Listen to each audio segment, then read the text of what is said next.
Welcome to the muck.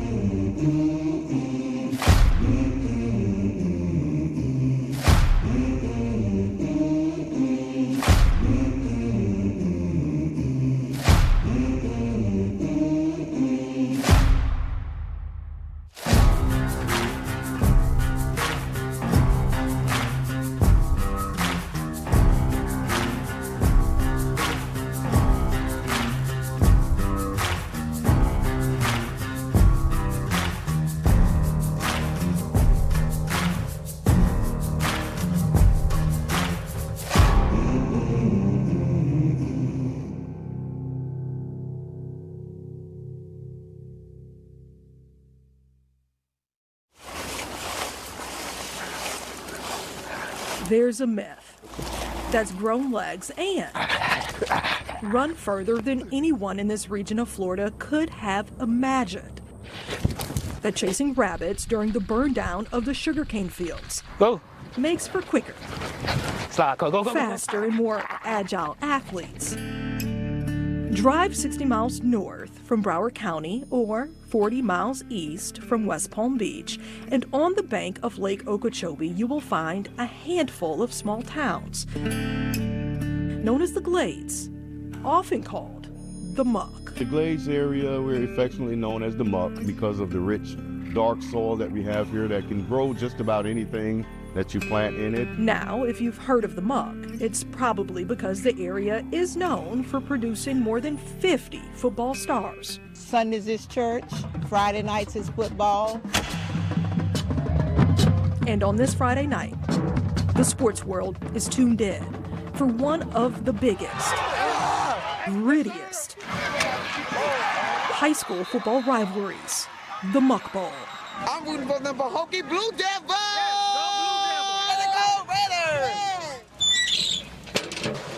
This is our third year doing the Muck Bowl. This is our table for the food. That's what it is. Okay. We thought we had some time. Tushy click, tushy click, tushy click. There we go.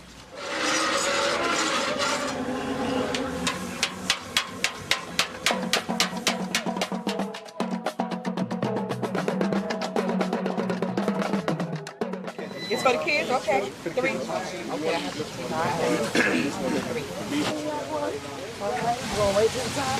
It's a must-see game for most people in town.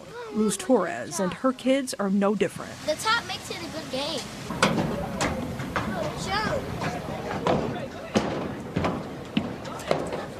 It does bring people together. People come out of town, just to come to the Muck Bowl. And, it's also our homecoming as well, so it's special.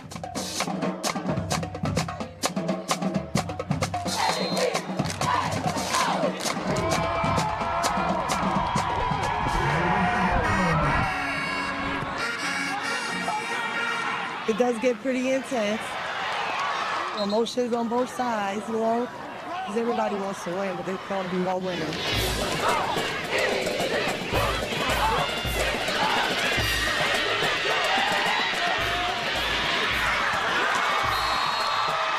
But when the argument of who the best football team in town is settled, there's a more controversial debate being discussed, putting a focus on the area's #1 export, sugar. Her soil is her fortune. You get your sugar from here. That's where our sugar comes from.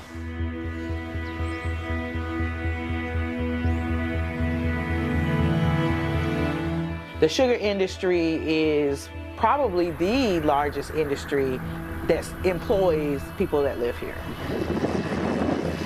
We live in an agricultural area.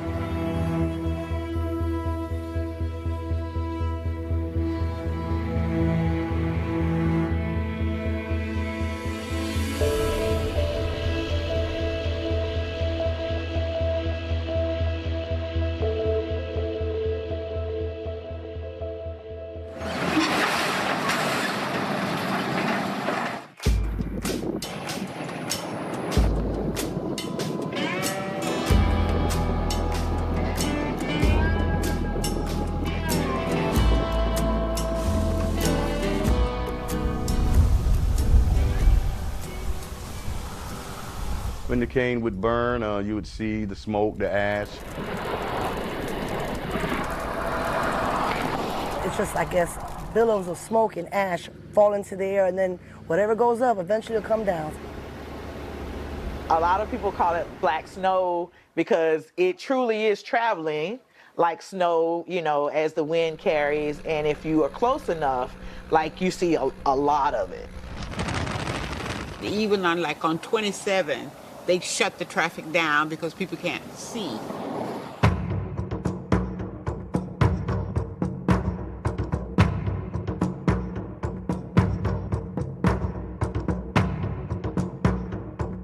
You would wake up and on your car, you'd see the ash. Just live and deal with it.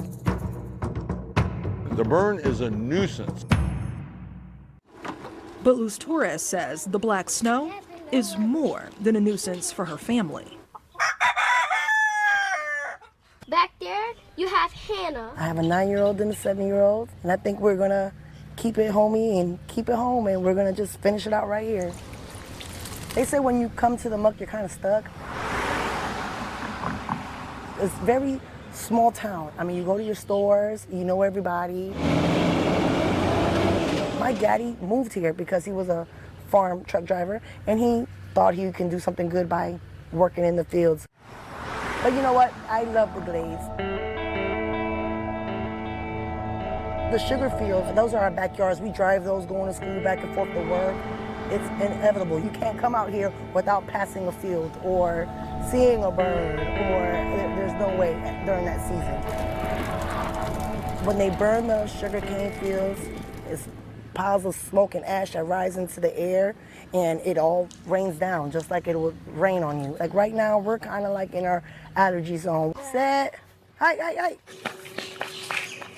My son, sometimes when it's really bad, he has to take, you know, the albuterol machine. You got a lot of mucus. You gotta blow your nose. You have to use the albuterol treatment, the cetirizine, the Flonase, the, you know, Vicks. I'm telling you, we have to do it all to just try to sleep.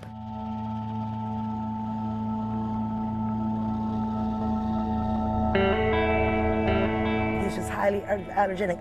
That doesn't help it. So if I'm already allergic to the blooming of the flowers, now I'm having this extra additive in my breathing. I have this little ash and smoke that it doesn't help it. Some people tell us, well, then move. Where am I gonna go? This is my house. You know, I'm gonna raise my babies right here. No one can sit and tell me that the black snow doesn't affect the way you and I breathe. In terms of what happens with the agricultural burning, is it does produce different kinds of pollutants. Agricultural burns emit a source of pollution called particulate matter, small particles, that when breathed in can get deep into your lungs and bloodstream. The Environmental Protection Agency says particles less than 2.5 micrometers in diameter, known as PM 2.5, pose the greatest risk to your health. It is a very small grain, not visible to the naked eye. It is approximately 40 times smaller than a grain of sand. It gets into the blood vessels, and that's what triggers the tiny particle. Your body knows it doesn't belong, and that's what triggers the entire inflammatory response. Car emissions, smokestacks, unpaved roads, power plants, and fires are all sources of PM. So can you imagine if you're already sick from diabetes, you already have some lung problems, or you just happen to be born genetically with the risk of allergies and asthma, then you get this other irritant, this other outside factor coming on what you're already struggling with. Of course, it's going to be worse. In Florida, more particle pollution comes from fires than any other source. In fact, the state ranks higher than any other state for the amount of particulate matter released in the air from prescribed fires. But a government-run air monitor in Belle Glade, the largest city in the Glades, labels the air as good and shows the area is in compliance with the federal air quality standards. But residents have long voiced their concerns about how they say the ash and soot from sugarcane burns impacts their lives. Anytime they start to burn sugarcane, my asthma and allergies flare up. Research links particle pollution to health problems such as irregular heartbeat, aggravated asthma, decreased lung function, and increased respiratory symptoms like coughing or difficulty breathing. This kind of intermittent burning from agricultural settings is something that has not received as much focus as traffic-related smoke or wildfire smoke. Lisa Wiese and Christine Williams with Florida Atlantic University are conducting a 5-year study. My mother used to have a saying. She said, that person's the salt of the earth. They make frequent trips to the Glades to speak with people about their living conditions and factors that could impact their risk of Alzheimer's disease and related dementias. They also want to know if smoke from sugarcane burns plays a part. They do cross the blood-brain barrier and cause neuroinflammation, and that is what sets up the problem of increasing your susceptibility to Alzheimer's disease. Saliva kits and pulmonary function tests.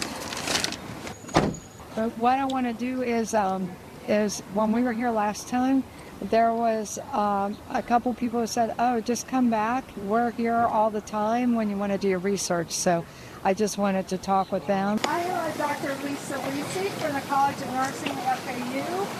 I'm over here sometimes on weekends where we're doing the blood pressure checks. Do you ever feel like you have a harder time breathing when they're burning the cane? Nope. No, you do okay? Yeah. Good. Because sometimes people have lived in agricultural areas where there's a lot of cane burning and pesticides and things like that. They don't realize how much it's affected their lungs. So we're checking this to find out if it's a problem for your lungs or not. Can you take a deep breath in with me? And then put this in your mouth and blow. Blow out like you're blowing a balloon. Blow, blow, blow, blow, blow, blow, blow. That's it. Perfect, perfect. We are so happy to be working with residents to find out what their daily routine is like and what they normally do eat, because so much of it is involved with that. And how often are they exposed to black ash falling from the sugarcane burns? Cane fires are short in nature, often lasting less than 30 minutes at a time, making it harder to pinpoint exact health impacts from these short bursts of pollution. If you can see in the distance, you got cane. So when they start to burn the cane, the ash, the dust, all flies. For Calvin Lowe, a deacon living in Pahokee. I got here in 1992. Never had a problem with it until I got here. He says his family struggles with pre-existing conditions like asthma and several allergies that get worse during burn season. The itching of your eyes, the breathing problems, runny noses, the coughing. So it's a lot of different issues you might have.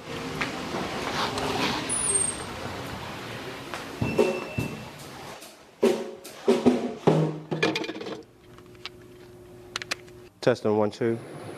Every day, it's a constant worry of when the wind is going to pick up, when the wind is going to take direction or a different direction, and try to save every nickel you can for those days that, hey, we got a flare up today. Tomorrow we have an allergy attack. If you don't live out here, how would you know what the air quality is like? For 2 generations, myself and my children, you don't have children out here to have to go through what my children has been through. Let's move forward into making our community a better place to live and a healthier place to live. And we cannot do that without our leaders and people that are going to stick together in making this a healthier community. The sugar corporations being the biggest and multi-billion-dollar industries around here, it's the biggest industry out here, and I think to personally say that they have more pull than your average guy around here. We heard you were wishing for something to eat. Something sweet. It's already sweetened. We hope you've noticed. Each single puff is candy coated. Sugar. It's sweet. And in most of the things we eat. From cereals to juice and pasta sauce, you name it. And chances are one of the ingredients is sugar. So a lot of people say that sugar is addictive as, for example, taking drugs or doing drugs. On average, Americans eat 17 teaspoons of added sugar a day, roughly 40% more than what's recommended. And the thing is, because we constantly need more of it to get that high or get that dopamine release, which is the feel-good hormone in the body or in the brain. So we constantly crave more and more, and it can be a habit. Our craving for sugar isn't new and comes with a bittersweet past.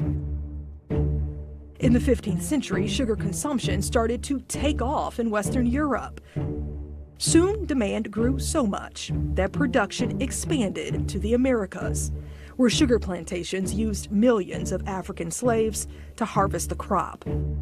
When slavery ended, government subsidies helped to bolster the industry. The veggie booties, Granny. It's sugar sweet and honey-flavored wheat. Flooding our shelves with sugary products. And if we did not have sugar cane as a crop, I really don't know what we'd do with this land. Sugar became king in South Florida after 1959 and the Cuban Revolution, when sugar imports from Cuba were halted. The result, more of the Everglades was drained to produce the crop. Today, Florida's sugar industry, known as Big Sugar, has two major players, U.S. Sugar and Florida Crystals, and dozens of smaller farmers known as the Sugarcane Growers Cooperative of Florida. Together, they employ over 19,000 people with an estimated economic impact of over $4.7 billion on the state's economy.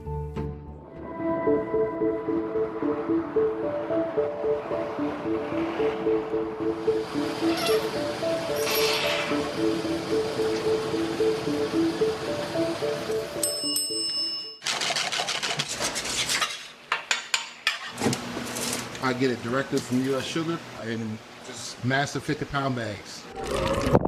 Tea, the lemonade, meatloaf, brownies, all of my sweets. I even use it in my oxtails. I make all my sauces, so a lot of that is incorporated with the sugar. Slow and steady. It's a small town. Not a lot of money rolling through the small town if it wasn't for U.S. Sugar. Absolutely appreciative of them. It's just when people come into town working at U.S. Sugar, they're looking for home-cooked food, and that's what I do here. Whew. You can definitely tell the business picks up. About 65–70% of my clientele comes from U.S. Sugar. I wouldn't be able to survive at all. They had a big hand in building up Coolston. They'll invest in the community, they'll give to charity and philanthropy. For many years, they have given a lot of money to the legislators to make sure that they can have favorable conditions for their business. In return, want favorable laws, or they want to block unfavorable laws to help their business in Florida. In 2021, Big Sugar got a big win. Florida lawmakers voted in favor of expanding the state's Right to Farm Act. The law helps protect farmers from lawsuits related to impacts from things like smoke, dust, fumes, and particle emissions. Only people who live within 1/2 mile can file a nuisance lawsuit. We should be allowed to farm without fear of lawsuits because we're going by the book. If you don't like what we're doing, let's change the rules. Rick Roth is a third-generation farmer. So you all have been here at this farm for how long? This piece of land, 1962.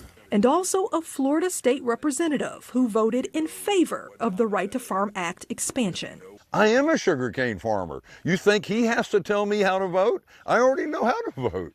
So I vote my conscience. One of the things you have to understand is we are highly regulated Farmers must get permission to burn from the Florida Forest Service, the state agency over cane burning.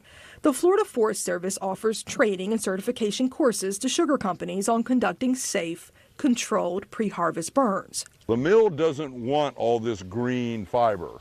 All it wants is a whole stalk of sugar cane. So what we want to deliver to the sugar mill is stalks of sugar cane without all the leaves. All this trash is a nuisance for the sugar mill, and also we can harvest a lot faster if the field is burned. They're charging me by the hour for all the tractors, all the labor, all the harvesters, all the trucks that haul the cane, so efficiency is cost. The other issue about burning sugarcane, if you're taking sugarcane out of production and going to plant vegetables, if you don't burn this field, you're going to have a lot of trash. And so it's going to take 2 to 3 weeks longer to prepare the land to plant the next crop. So it's very carefully done to try to do it because it costs me money. Burn permits are approved on a daily basis depending on factors like wind direction, proximity to smoke-sensitive areas like schools, neighborhoods, and busy roads, the air quality index, and how quickly the smoke will disperse. A look at a little over 2 burn seasons worth of permits shows farmers in the Everglades agricultural area submitted around 23,000 burn requests to the state, with close to 90% of them requesting to burn sugarcane. On average, the state approved roughly 24 fires a day. We have a new factor now called dispersion index. So let's say, for example, we're going to burn this field. If those people in that house are worried about smoke, well, then you need to burn so the wind's blowing away from the house. Well, what if there's no wind? Well, then the smoke just lingers. So that's one of the factors that the department uses. When you get up close to town, then you need to be more careful. The burn is a nuisance. It's a headache. It could cause problems, but thank God we have air conditioning. If you're close by, stay in your house. It'll be done in 30 minutes. And it's not like it's a pollutant, it's ash. It was just general statements that it causes harm. Well, where's the harm? If you live in Belle Glade and you've got severe respiratory problems and it's causing you a problem, I don't know, maybe you need to think of another solution. But the industry is doing everything it can to be compatible with the citizens. Agriculture is what brings money to the Glades. Even with all the money being made by Big Sugar, the cities that dot the Glades remain some of the poorest in the state. Close to a third of the people in Belle Glade and Pahokee are living in poverty. This is poor community, undereducated community, marginalized community. I'll take my job from you. You know, that's the biggest scare tactic here. Oh, you want this industry to leave? We'll pack up and leave. We'll take our industry out of here. Former Pahokee Mayor Colin Walk says he started questioning the impacts of cane burning while in office in 2013. Trying to speak from the dais about these issues of sugarcane burning, spraying of insecticides, pesticides, water quality issues and things of that nature, of course, start to rub some people the wrong way. Shanique Scott. She was my counterpart, an appointed mayor in the city of South Bay, and she started raising concerns as well about the practices of the industry. And of course, as mayors, we didn't have any direction on where to go and where to turn. DOH won't protect our health. DOH protects Big Sugar well. What do we want? DOH, stop the silence. And the Sierra Club heard our cries, and they then came to the community. I started working full-time with the Sierra Club on the Stop Sugar Field Burning campaign back in June of 2016. Stop the silence! This is certainly a company town. It's certainly labeled as taboo to challenge the industry for their practices. Your friends will be coming around 1:30. A big role of our campaign has been educating the community that there is an alternative called burn-free green harvesting, and that the industry can in fact harvest sugarcane without burning. When do we want them? Now!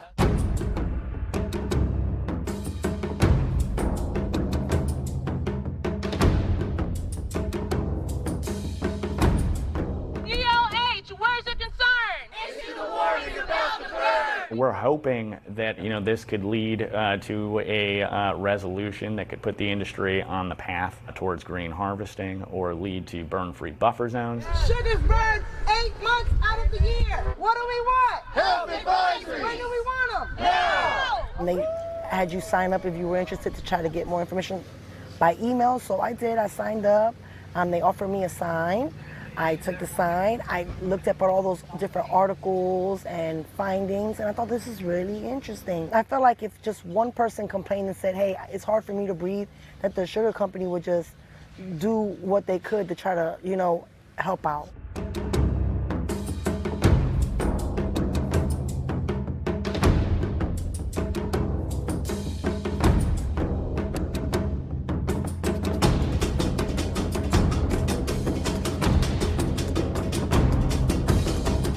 We're here today because we've asked for a meeting with the Department of Health, and we have not got that meeting.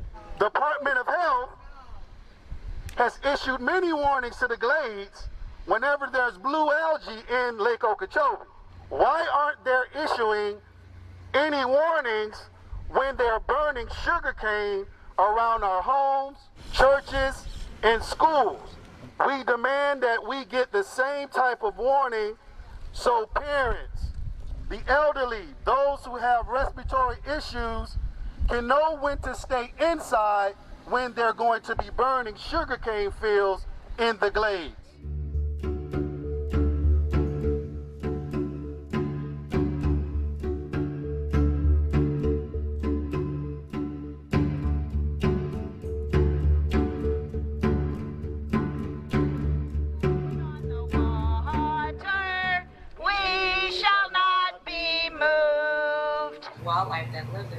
Ross Benjamin joined the Stop the Burn movement 4 years ago.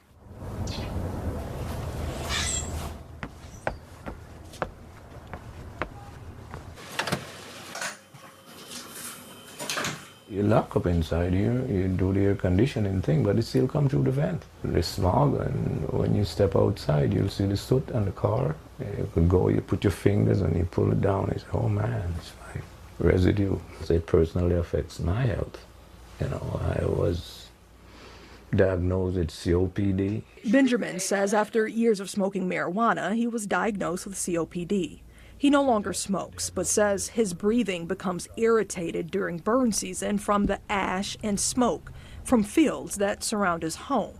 The doctors suggested that, I should let's try to find somewhere else to go during the burn season. So this is really a personal initiative in terms of my health. Shortage of breath, feel lethargic, numbness. What do we want? Justice! When do we want it? Now!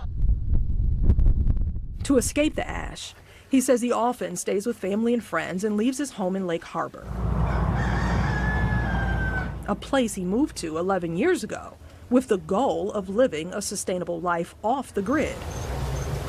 Just ambience, the away from it all, and just for my personal meditation and restoration.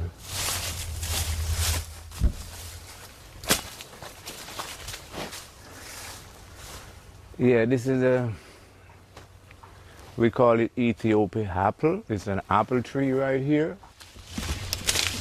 It's also like a Tahiti apple. And the plant I showed you, the white one over there, it's a star apple. This happened to be the purple star apple. Not been able to use it in 3 years. I have my clothes lying dry, my laundry on the outside because of the toxic smoke and dust and residue from the burn and the cane. And this is my habitat. This is where I live. I just don't want to feel I'm just existing here. I live here. And that is very hurtful, and I'm really disappointed that they have not done anything to, alleviate that. We deserve better.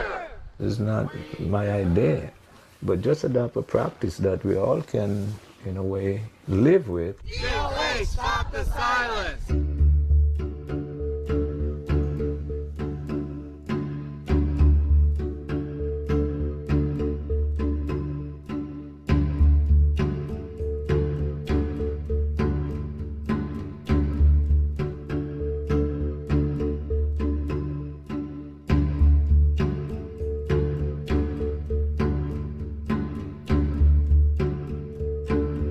That money talks. Those who have higher influence are most of the time able to get what they desire. In 1991, residents from the suburbs east of the Glades in Wellington and Royal Palm Beach complained about the ash and smoke. Of course, they started to ramp up development in the 90s. So people are moving in, homes are being built, pools are being built, and they started experiencing the side effects of sugarcane burning. At the time, the Florida Department of Agriculture cracked down, issuing new restrictions to cut down on the smoke and ash when the wind blows east. A state official said they were trying to eliminate the potential problems for people having to breathe the ash. We've dealt with this all of our lives.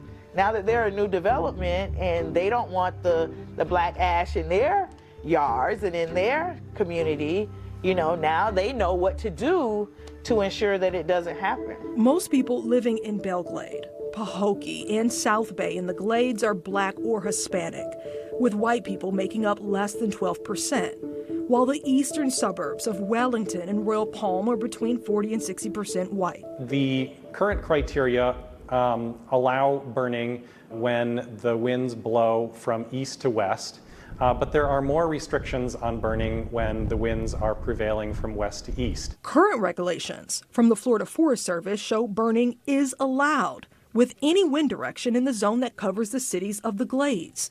Cane burning, though, comes with restrictions in the zones between the Glades and the coast. When the wind is headed east, burning is only allowed if the winds are less than 12 miles per hour and are backing fires, meaning the fire backs into the wind and is slow moving. And in the zone that covers the Palm Beach coastline, there is no cane burning allowed at all when the wind travels in that direction. That means that the current criteria are providing a greater protective effect to communities east of the Glades compared with west of the Glades. When we analyzed a little over 2 years of burn permits and available wind direction data from the state, we found the state denied burns at a higher rate when the wind was headed east toward the Palm Beach coastline versus west toward the Glades. Roughly 20% of burn requests were denied when the wind was headed east, while just around 10% were denied when the wind was headed west. Whether or not there's wind or not, on those no wind days, when those burning can take place, those adjacent communities are getting significant exposure.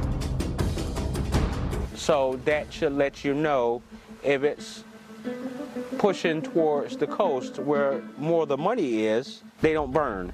It's only in the lower communities that they burn the sugar cane. So we know based on the published literature that patients in racial minority groups and patients with low socioeconomic status are disproportionately exposed to air pollution. That's all across the United States.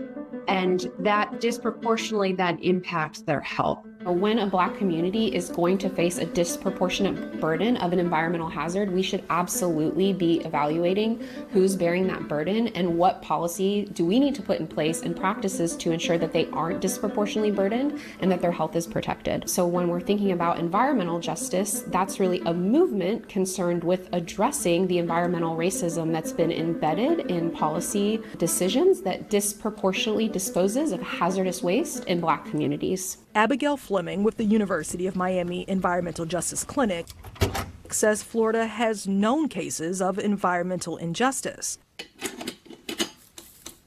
One case dates back to the 1920s.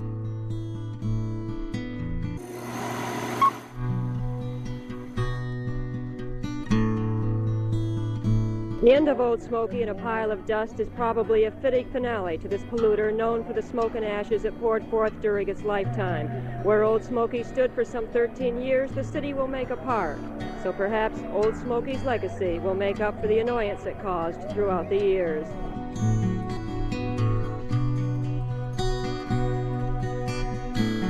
We didn't have much, but whatever we had, we made the best of.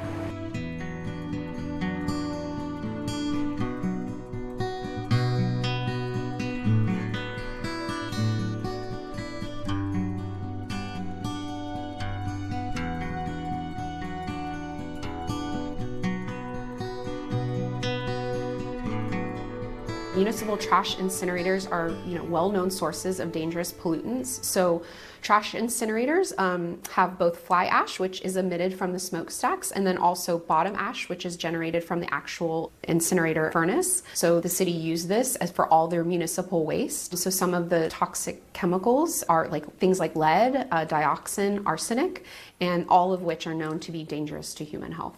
Depending on what is burning, different chemical compounds are released into the air, and they might have differing effects on the body.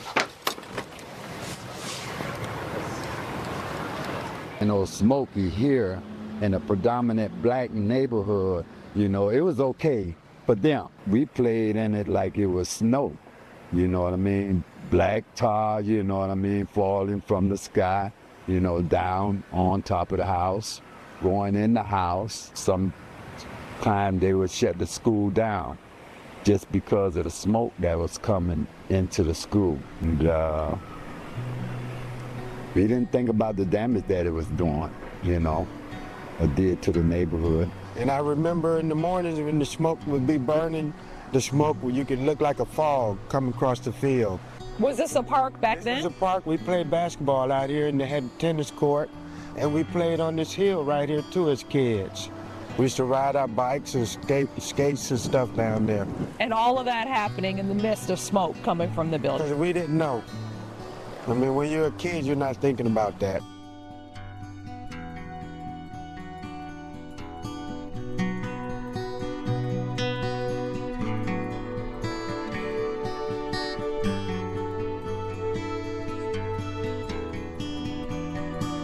You know it wasn't healthy, but hey, it was just here. Because we shouldn't have been, breathing that stuff or nowhere near. It should have been somewhere else, away from the residents.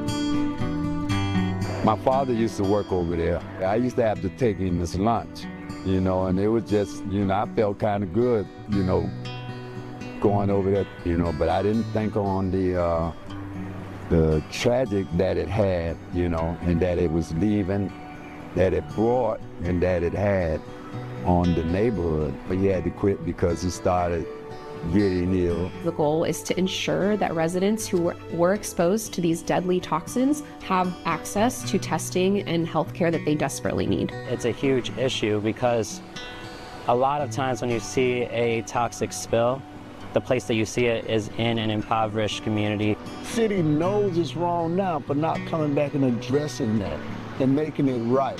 We can put up structures to and rectify and fix everything else.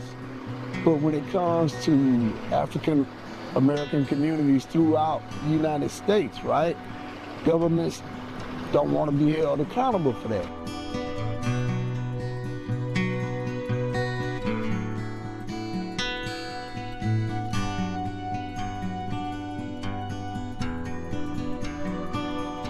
They tell us to get over it, or it's not there, or whatever the case may be, when evidence in itself shows that we have been adversely affected by what has been going on here.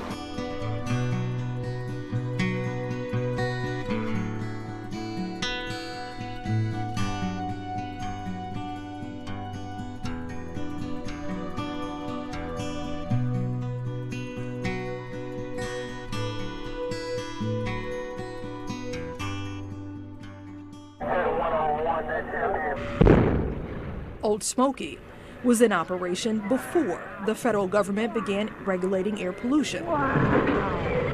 The year it was shut down, the Clean Air Act became law to limit emissions from both industrial and mobile sources like cars.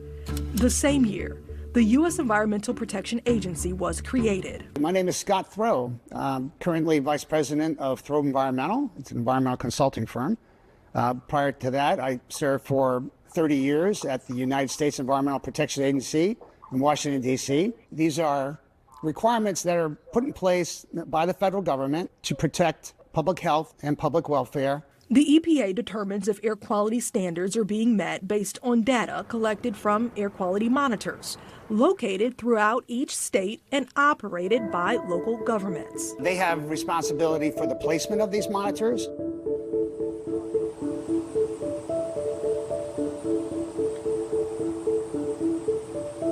The Broward County Air Monitoring Site in Davie tracks several pollutants, including particulate matter.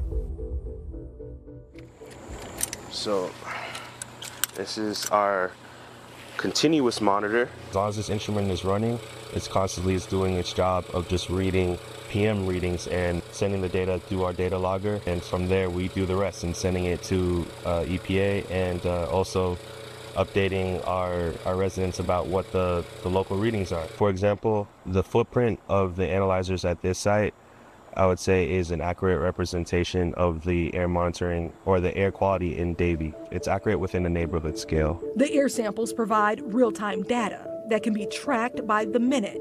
Spikes in the data show an increase in pollutants. The state's Department of Environmental Protection sends this information to the EPA. For us, in ambient air monitoring, we're not concerned about the sources. We're just concerned about the general ambient air. We're not trying to specifically target a source of any type, a point source of any type of pollution. We're able to tell the standard of the air quality, but not particularly where the emissions are coming from. Correct. So we can't say for sure that the air quality today is not so great because of car emissions. Correct. Or because of smoke. The best that we can do is align this data with our wind data as well, coming from our wind monitor, to give us a wind rose of like where this PM plume is coming from.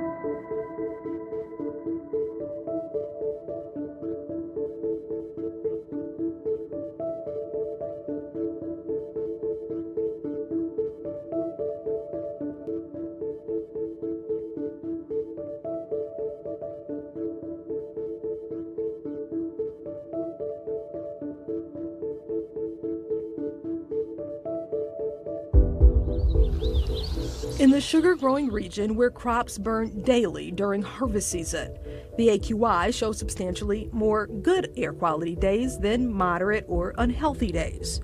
In 2022, the air in Palm Beach County, the county with the most sugarcane burns, was labeled as good by the AQI 90% of the time. The good air in the Glades is a point U.S. Sugar hammers home in their own report about air quality. The company telling us they rely on public and private air quality monitors to evaluate the air quality every day of the year. And their data shows the Glades farming community has some of the best air quality in the state, equal or better, they say, than along the coast or in urban areas. And for many locals, they say this data confirms what they already know. I came here as a baby and was raised on a farm about 6 miles from here, right in the middle of a cane patch. We live right there, so I could give you firsthand experience about cane burning, because where our house was and where the cane field was, it was just a road between us, and they burnt cane right there. I'm now 77 years old, never had asthma, never had any effects from any cane burning. Never had anybody come and say, Miss Taylor, we shouldn't be burning. No, we've never had that. I've been here 28 years. I've become the senior, longest serving pastor in the history of this congregation. How many of your parishioners do you think work within the industry? I would say more than half have worked in the sugar industry, which is probably 100. Have you ever heard any of them voice concerns about the burns? None. None that they've in 28 years, nobody has ever voiced their concerns about the burn. Former Hendry County Commissioner Janet Taylor and Reverend Gary McNeely are well known in the Clewiston community and lead separate organizations that speak out in favor of sugar industry practices. Try our best to make sure that we disseminate correct information so that people who are on the outside can get information from people who are living this every day, not some environmentalist or just somebody who's sitting in the lab or even some politician, but the people who are dealing with this every day. And really, I say it's an attack on the farming industry of this region. I think they consider and look at the Sierra Club and any other environmental thing. They are just usually white elitists from outside our community that wants to come and impose their wishes upon us. Our motto is that if we are not at the table, we're on the menu. So if they had a real concern for us, they would come to us and they would talk about things that are a real issue to us: housing, transportation, education. Even at some point, with the amount of funding and money that they have, they would come and try to contribute something to us to help improve our situations, whatever they might be. They need to go get facts. And the fact is, the data from the government-run monitor in the Glades shows the air is good. And the area is in compliance with the EPA standards. Reports like those from the American Lung Association give Palm Beach County an A grade when it comes to particle pollution. But some experts are questioning the data, how it's collected, and whether the information tells the full story. Data can be good or data can be bad, and how you use it. So they have data that does show that at the time that they collected it, the air quality was good. We will not dispute that. But then when you dig deeper, what time did you collect it? How was the wind blowing? What were the monitors? How many monitors did you use? Were the monitors around where my community lives? Were the monitors near the school when you're burning the air, burning the fields?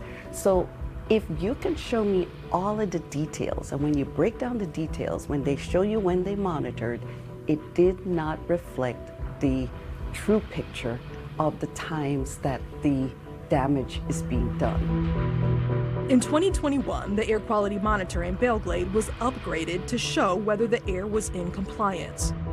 Across the roughly 400,000 acres of sugar crop, it's the only monitor reporting particle pollution to the EPA in the Glades.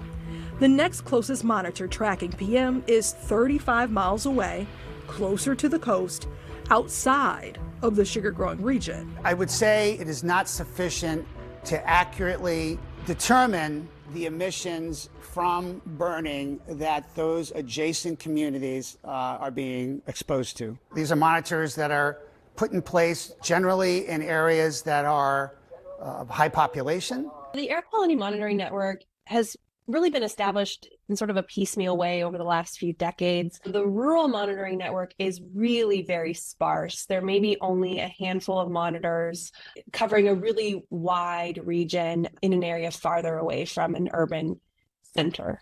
Palm Beach County is one of the few counties with monitors reporting data to the EPA. Other counties in the sugar-growing region, like Hendry and Glades County, don't have one. Across the country, roughly 70% of counties don't have an air quality monitor reporting to the EPA. We do expect that if you did have monitors in more places, you'd pick up more air pollution. They may not necessarily be getting the degree of monitoring that that they deserve or that would be necessary to assess air quality effectively in those more rural areas. In the towns on the outskirts of the Glades, in the areas most left unregulated by the EPA's patchwork of monitors, residents say they don't need a monitor to know the pollution exists. Oh yeah, my car's in the garage with the door closed, and it gets cars, boats, outdoor furniture, the house. Right. We had to take a pressure washer and go inside our porch to blast the screens from inside. And even if you wipe it every week clean it down. It's completely black. You can see black handprints where your hands went. Residents in this boating community in the city of Moorhaven have been complaining to state officials for years about the ash and soot. It's just frustrating. I just cleaned this. I spent hours cleaning this boat just 48 hours ago on Wednesday. It already needs it again. Just from one burn, the ash will all congregate in the corner, and if it's damp back here, it all just sticks. When I complain, they say, we're sorry, we're meeting the Federal Clean Air Act, and, we're following the rules. Because this would not happen if this was heading over Mar-a-Lago, all them multi-million-dollar boats. This would not be happening. The nastiness of it aggravates her, but the health issue, yeah. And on the other side of the lake, inside of this retirement community in Indiantown, clean air is a basic right of every person who lives here. And the fact that they're being allowed to take that away from us is outrageous. Elaine LaValle, who sits on the board of directors for the community, says nearby burns are a health concern. Because we're older, lots of people here have health issues and lung issues, and they're impacted by this, and they complain that the smoke will literally come into their windows and coat the insides of their furniture along the windows with that sticky black junk. And there's another lady here that I played golf with, and she's an amazing golfer. She will play golf occasionally, but if there is any smoke whatsoever, she has to immediately get off the golf course because it could really create a very serious problem for her, even with the oxygen. We have a concerted effort to call the forestry department when anyone sees smoke or ash in our community. And we're so grateful because this has been the best year we've ever had without as much ash and smoke as we've had. It's a much less amount this year than we have ever had. And I realized how people south of us in Belle Glade and Pahokee and places like that, their health is being impacted much more negatively than ours is because it's constant there and it's so close to their community. I just still can't get over the fact that the politicians let this happen. The way the EPA measures whether an area is in compliance has come under scrutiny. When it comes to analyzing particle pollution levels, the EPA uses 24-hour and annual averages, a method experts say is more geared to capture consistent sources of pollution like car emissions or pollution from smokestacks. But short-term spikes of pollution like that from sugarcane fires, which last often less than 30 minutes at a time, is harder to track. So that there can be significant spikes over that 24-hour time when there's burning, and then that is going to be diluted out by the periods of time where there's no burning. A look at a week of PM2.5 readings during burn season from the Belle Glade Monitor will show frequent spikes in particle pollution during each day.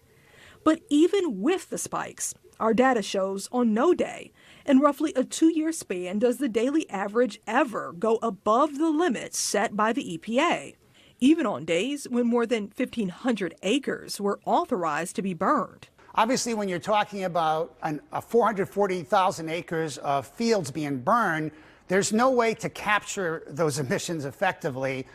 Luz Torres and others are hoping to fill in the gap in air quality monitoring by working with researchers like Cheryl Magzaman. Generally in agricultural areas, there's thought to be less PM2.5, but unfortunately that's not so here because of the smoke and burning of the sugarcane. Her team of researchers from Colorado State University put 31 commercial-grade air quality monitors on homes in the Glades and off the coast. We provide them hourly look. We kind of aggregate that over time so they have good ideas about when smoke is bad at their house, when the air quality is good at their house. But we're also taking a look at these hourly levels to try to understand the ups and downs of PM2.5 throughout the day. Capturing data hourly to look at when residents are most impacted by spikes in particle pollution. We had the monitor placed right here on the side of the home, and it was connected to this electrical box. And as we speak, snowing. This is what we call the black snow, the ash that falls from the skies. If we didn't participate in it, how would they really get true information from the area and the air quality. I believe the more information we can have is the better we can be informed as people who live out here in the Glades. Without the information, people can really just not be too concerned.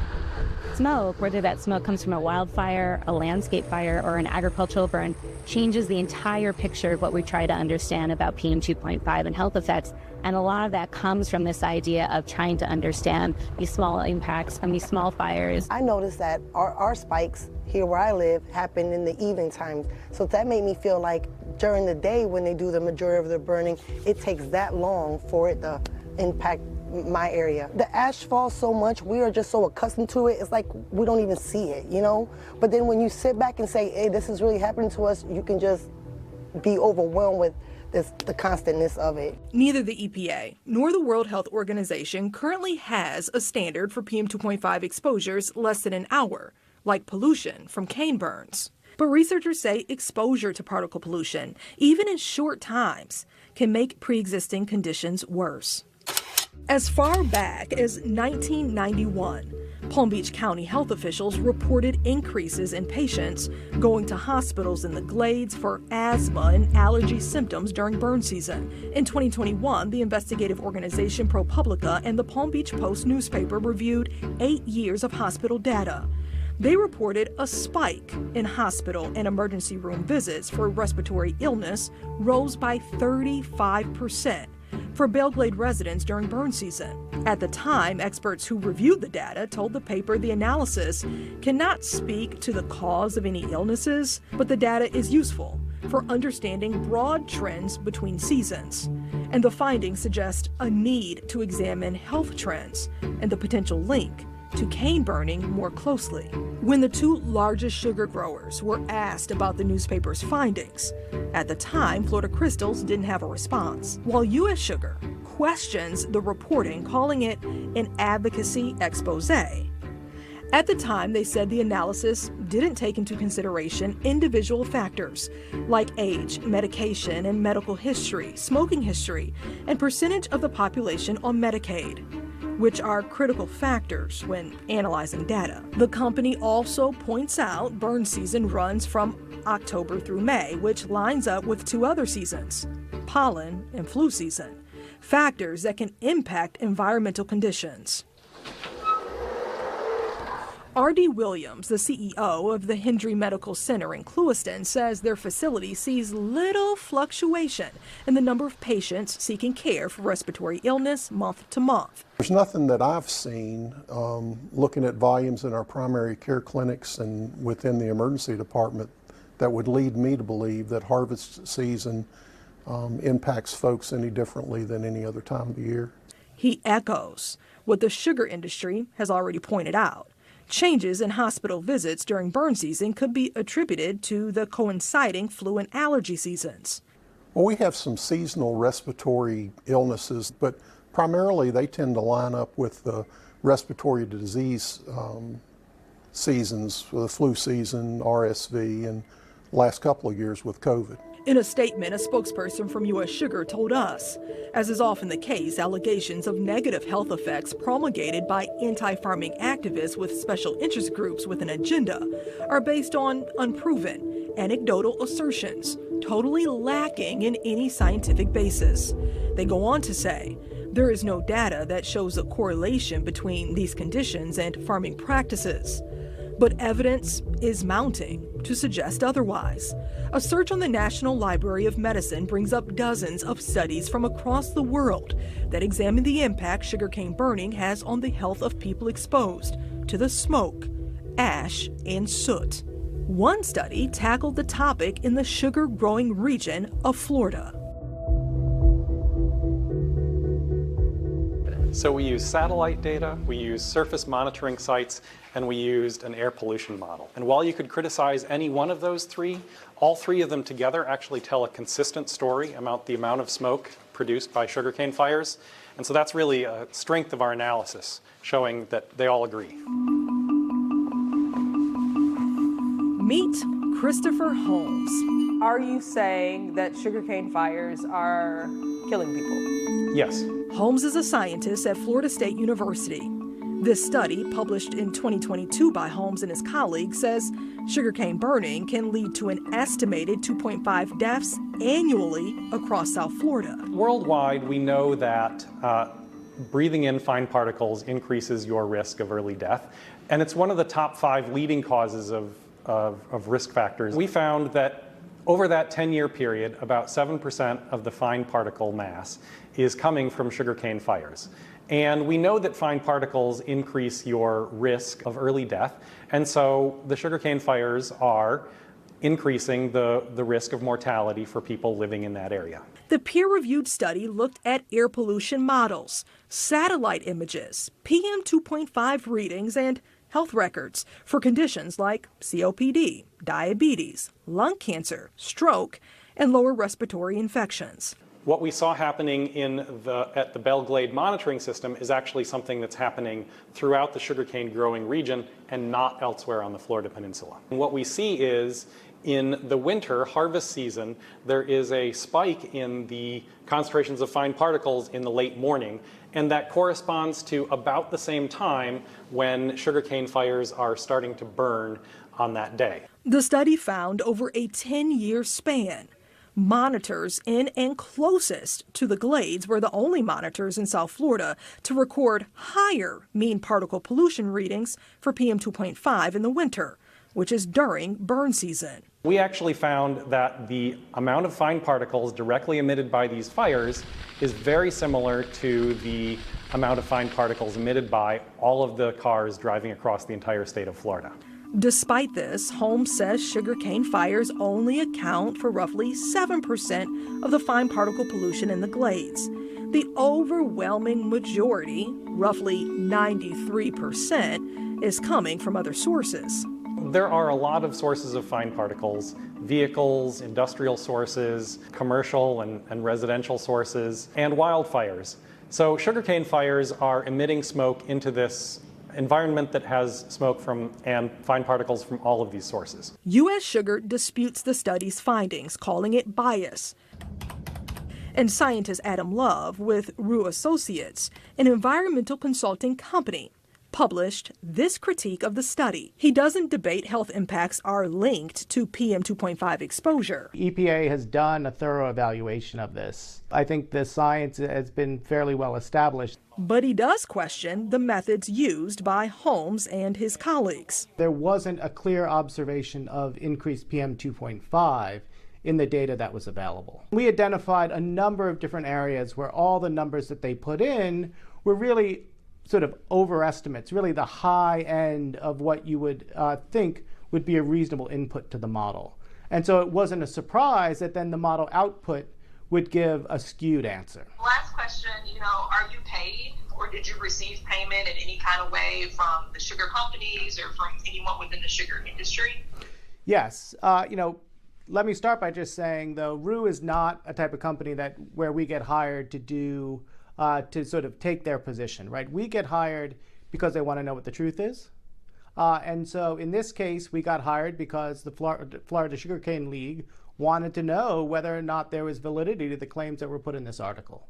And we would have told them the truth no matter what the answer was. Holmes stands behind the science of the study. So we're not advocates and we're not activists.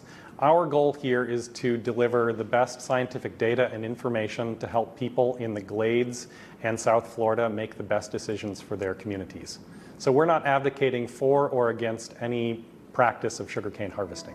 It's the type of research other countries started decades ago. The result, places like Brazil took steps to drastically cut down on sugarcane burning.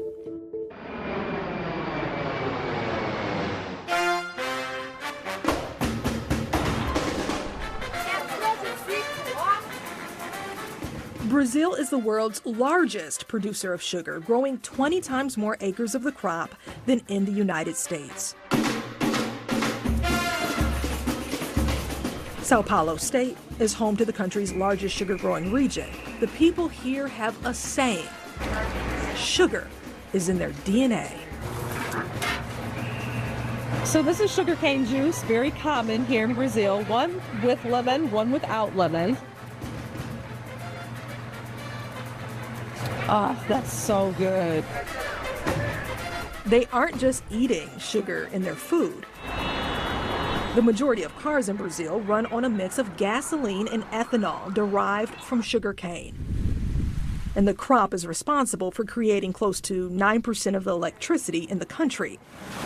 But despite a heavy reliance on sugarcane, the industry made the leap away from pre-harvest burning more than a decade ago. Are you surprised that they're still using pre-harvest burning in the United States? Yes, it's really surprising that America, that is the country of the high technology, that they still use the burning. It's really strange. Attorney Renata Camargo works for Unica, a trade group for the country's sugar industry. She says when residents, doctors, and public health officials started voicing concerns related to the ash and soot from cane burning, the industry had a decision to make.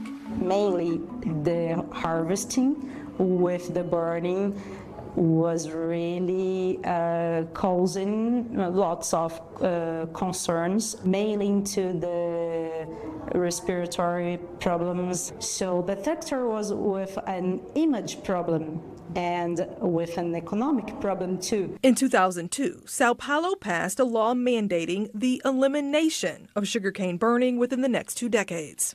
But the sugar industry managed to cut almost all burning in the state much sooner. So since 2017, we don't have burn here in São Paulo anymore. Actually, the last year we had 90.8% of all the area of sugarcane here in São Paulo harvested on green. Do you think this region would ever go back to burning? Here in São Paulo, no way. It's the same of burning money. That's the fact. It's the same here in Australia. Because Brazilian sugar farms found out the pros outweighed the cons, and they could save money by halting the practice. We understood in Brazil that keeping this material on the ground, we got better conditions for the cane, so we get better conditions of humidity for the soil, so the soil is staying wet for more time. Then the roots of the cane can absorb water then to grow. What farmers burn away and call leaf trash in the United States, farms like São Manuel are using to fertilize and protect the soil. When farmers burn, they are burning away the straw or leaf trash. Then the harvesting machine can easily cut the cane. When you use mechanical harvesting without burning, the machine cuts the stalk and drops the leafy outside on the ground as an additional covering to help maintain moisture, organic matter, and protect against the erosion of soil. When you don't burn it, you have to change some aspects of the equipment or reduce the speed and all the other parameters, but it will get better environment stuff. Those leaves can also be picked up and taken to the mill to create energy. At some farms, they are creating second-generation ethanol. We could produce energy with this, so if you take this to the mill, you can burn it and produce energy. It's one of the uses. And in the industrial process, we are trying to find another uses for it in Brazil, but the main one is producing energy. In the areas too mountainous to harvest by machine, there's a small percentage of farms still burning crops. They have until 2031 to make the full transition. Brazil differs from other countries when it comes to its climate, its soil, and the amount of sugar that it produces. But researchers in this region say that some of their practices can be adapted in the United States. Dr. Heitor Cantarella is a leading sugarcane researcher at the Sao Paulo State Institute of Agronomy in Campinas. My mom used to complain that ashes were flying over the house every day, and it was a big nuisance. And also people complaining about respiratory problems. Many cities are surrounded by sugar mills, so this was a big problem. Florida's sugar industry is resistant to stop burning. U.S. Sugar told us dealing with sugarcane growing and harvesting conditions is not a one-size-fits-all proposition, pointing to differences in agricultural landscape, soil composition, climate, and pest as reasons why harvesting without burning is a challenge. But Cantarella says issues like pest and creating excess moisture within the soil by leaving the leaves down can be solved by simply picking the leaves up. They can remove the trash from over the line of plants and pile them in the row. Brazil's transition away from burning was also a transition away from using workers to cut the cane by hand, increasing the cost for sugar companies. We had investments to the acquisition of the equipment. Did the sugar industry or individual farms receive direct subsidies or money from the federal government to make this transition? No, actually, we didn't have any kind of support of the government, no. Florida did away with manual harvesters decades ago, but still the majority of sugarcane going to the mill from Florida's sugar industry comes from fields that have been burned. But in Brazil, where sugar is the driving force behind so much, Brazilian farmers say sustainability is key. When we burn the leaves, we are wasting 1/3 of the energy that is in the sugarcane plant. In protecting their way of life. And nowadays, we are better than we were 5, 10, 20 years ago. Sugar companies have proven green harvesting in Florida can be done. Now, the good news for the public is we are doing more green harvesting today. We're probably up around, I don't know, maybe 15% of the harvest today is green.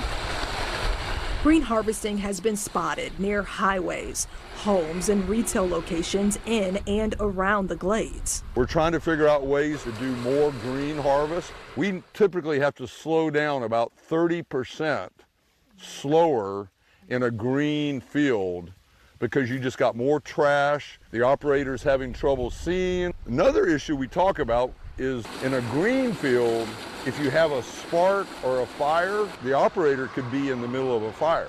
So if you burn the field first, then that's never a problem. So, but the main reason is cost.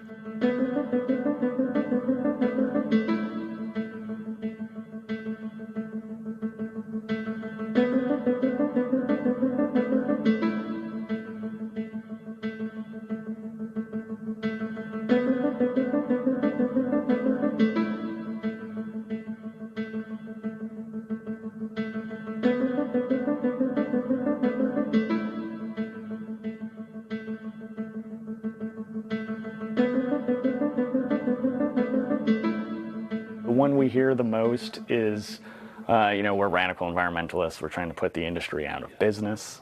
When, in reality, this campaign since day one has been promoting the solution of green harvesting as a true win-win situation.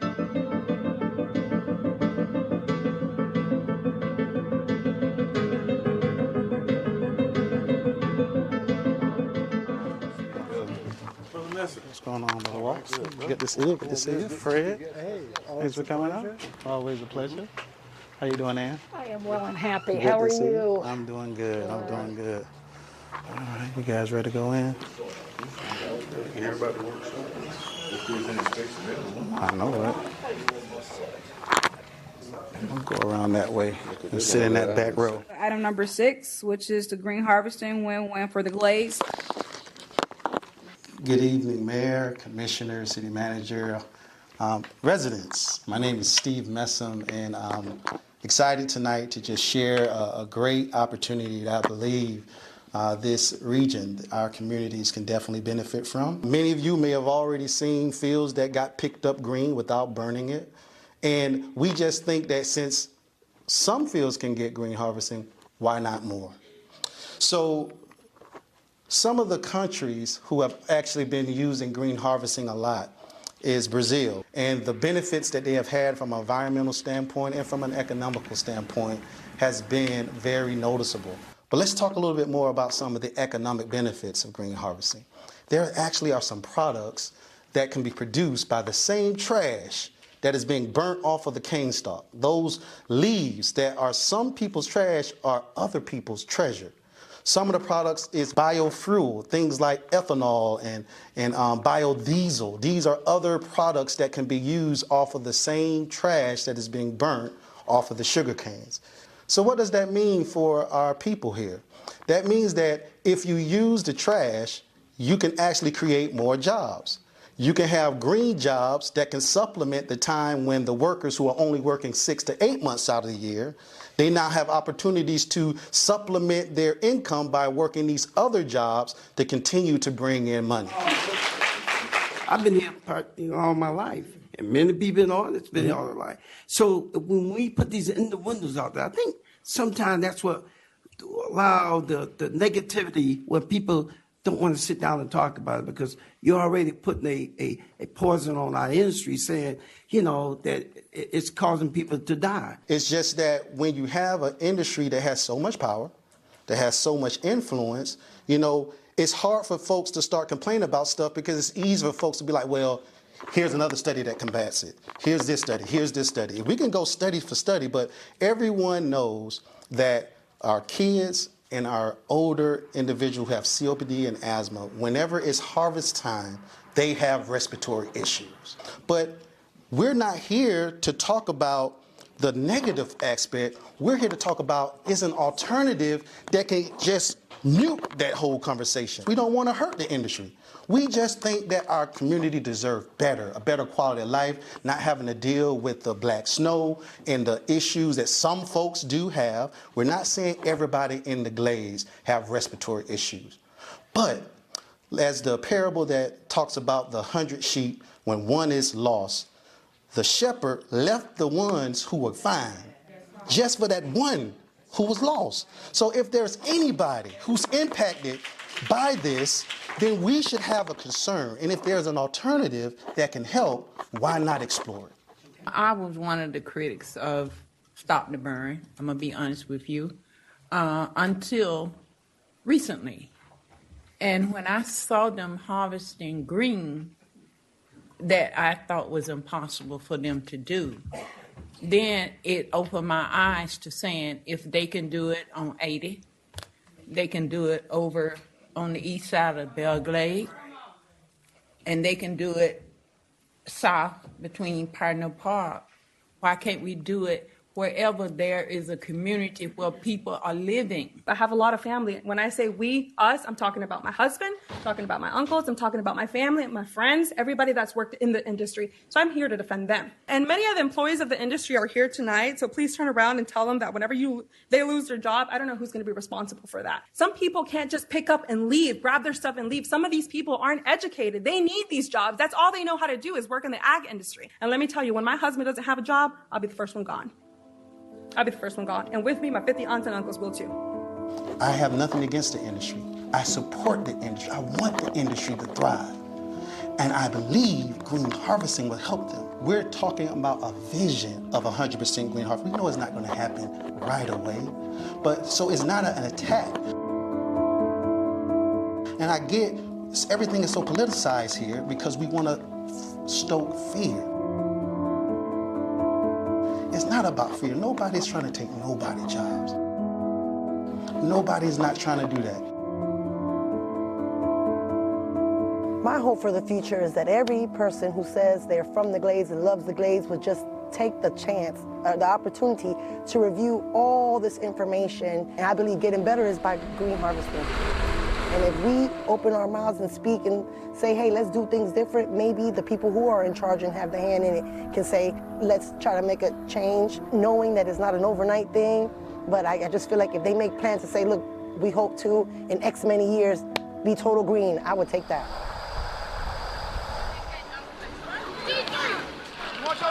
Our practices are in the evening, so what can I do just to continue to monitor his condition and monitor to see if he's showing any more symptoms per usual, and then just keep an eye on that and try to figure out the best combination of our medicines to take so that we can do it all again the next day.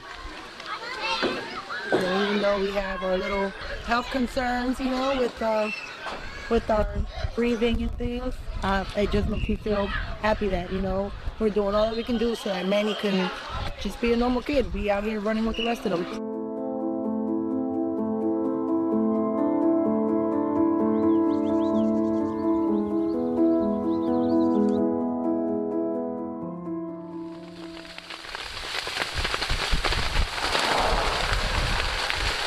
This issue isn't black and white, but maybe a shade of gray.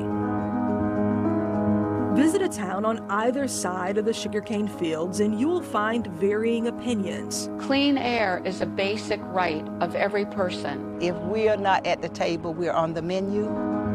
But weed through the muck. People of the Glades are very resilient. And what you find is one community with a way of life. Nobody don't know what living like is until they lived in the Glades. Filled with love. Pahokee, Florida, I love you. Everybody loves the Glades. It's a place where everybody knows everybody. Compassion and care. It's a community where everyone is looking out for each other. We're truly that village. A community still chasing answers.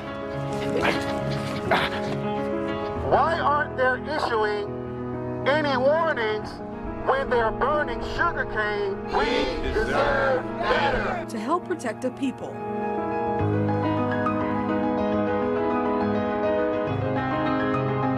Worth protecting.